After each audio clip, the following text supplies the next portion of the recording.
back to the Behavioral Gabaret. I'm Carrie Woodward, a board certified behavior analyst and an early intervention specialist. I'm Javen Encarnacion, a behavior analyst and a consultant. This week, we're diving into chapter 25 of Science and Human Behavior, which is all about economic control. Skinner unpacks how money, wages, and prices don't just reflect value, they actually shape behavior.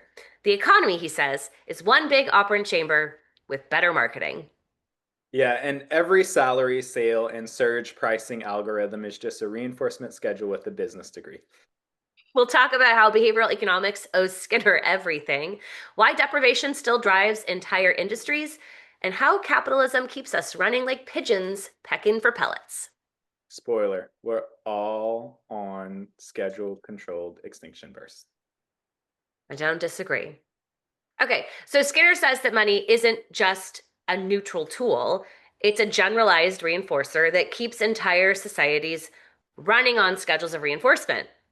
So, Javen, tell everybody a little bit about what a generalized reinforcer is, and then talk about how that perspective changes how we see work, pay, and motivation today, especially in systems that are built around bonuses, deadlines, and burnout in our industries. In the behavior analysis field, generalized reinforcers are items or experiences, any type of environmental change that is tied to and connected to a variety of other things. I think that's probably the best way to put it. It's that, um, Yeah, you can exchange it for a lot of different things, right? and or well, that it can be applied across a variety of different contexts, maybe because Yeah. praise is an example of a generalized reinforcer where you receive praise through like from different people for a variety of different things.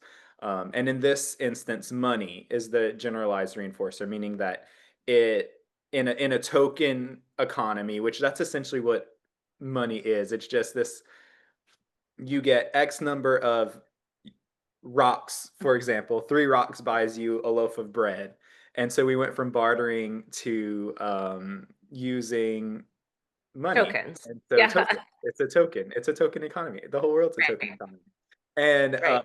but that's what runs society because then with this money we can do other things, and so many things come. So much of the world comes down to just having resources, and that's what money and is. It's just a way to access a variety of different resources, and so this, I think, to explain it as clearly as possible is that money provides us with access to get whatever we want, essentially. Would you say that's a fair way to describe Yeah. it?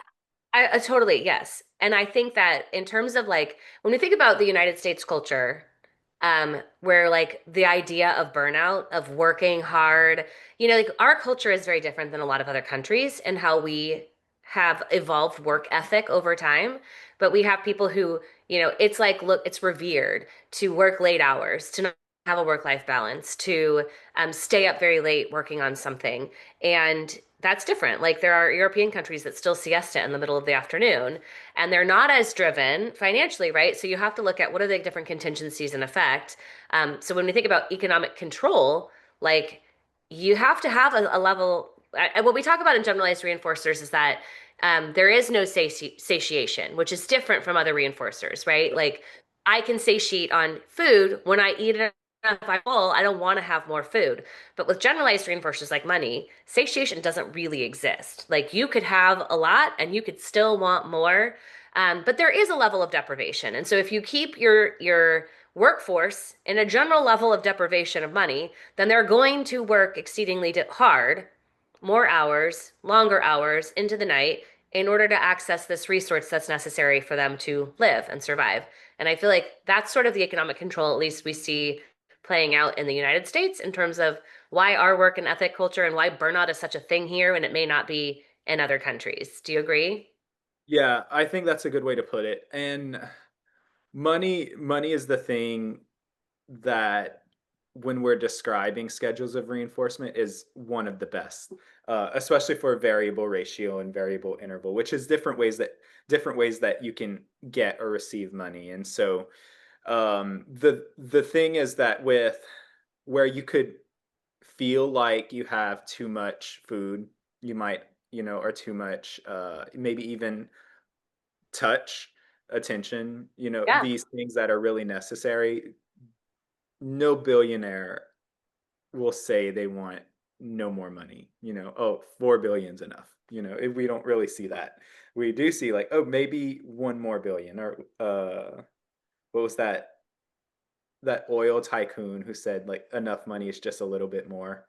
And so that is the power of generalized reinforcers. And so when he points out that economic control, like punishment, can become excessive, producing avoidance, resentment, or quiet rebellion when people feel over controlled. What he's talking about is how, like in American society today, where burnout culture is really, really prevalent, and people are working really hard on very thin schedules of reinforcement, meaning that the amount of money that they need to live is too high for what they're earning. And so everything costs too much. So people are essentially working to live.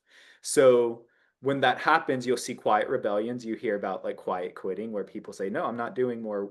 I'm coming, clocking in, doing my work, leaving." Resentment, avoidance.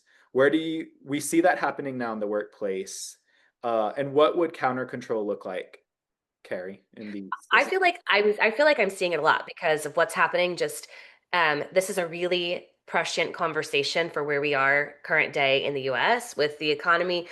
Somebody was just talking about the economy being in a K shape, meaning if you're in the ultra wealthy, you're going like this, right? And if you are anything other than ultra wealthy, you're going like this.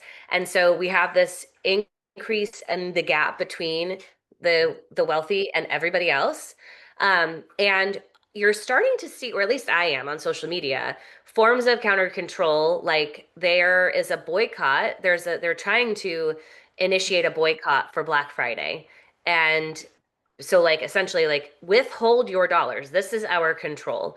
These big, huge corporations that make so much money and don't ever feel like there's a level of satiation and just want more money.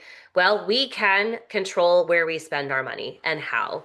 And so boycotting Black Friday, boycotting businesses like Target when they, scrapped their I think they scrapped their DEI initiative, right? Or they were like their gay pride displays were much more toned down and people were like, no, we don't agree with that. We're not gonna give you our money.